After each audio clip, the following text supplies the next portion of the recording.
Yung pinapainit ko na ang aking kawali. Mainit na yan. Maglalagay na tayo ng kunting mantika na lang. Kasi ayoko nang, kasi kunti na lang para talaga ang laman ng aking mantika.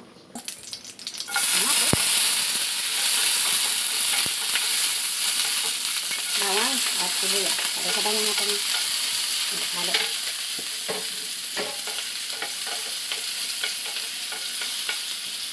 Then okay na ang ating sibuyas, kamatis at bawang. Ilulunod na natin ngayon ang ating mega saging.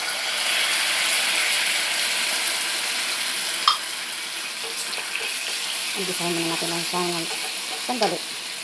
Ayan, okay na ang ating sardinas. Ilulunod na natin ngayon ang ating gulay na sayote. Ayan.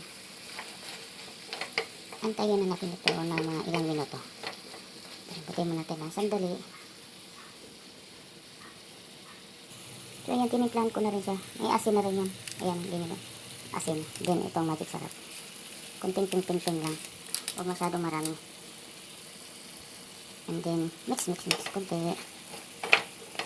Yummy ulam. Ang madiskarting nanay, laging nakaabang. Kung anong pumasok sa utak ng paano lutuin ang mapasarap ang ating ulam. Kanya-kanyang diskarte na lang, di ba? At para lumambot siya, dagdagan natin siya ng kunting tubig. At pakuluin muna natin siya ng sandali. And then, charan! So, ito na siya. Guys, napaka-yummy. Lambutin na lang natin siya. Itong ulam na to hanggang hapunan na namin to. Hindi naman kasi ganun kalakas sa ulam.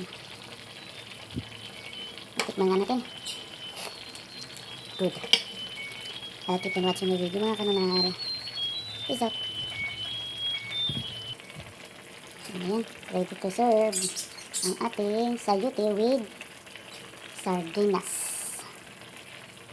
Happy Tuesday everyone.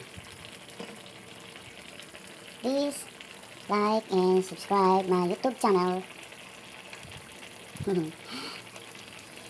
Salamat.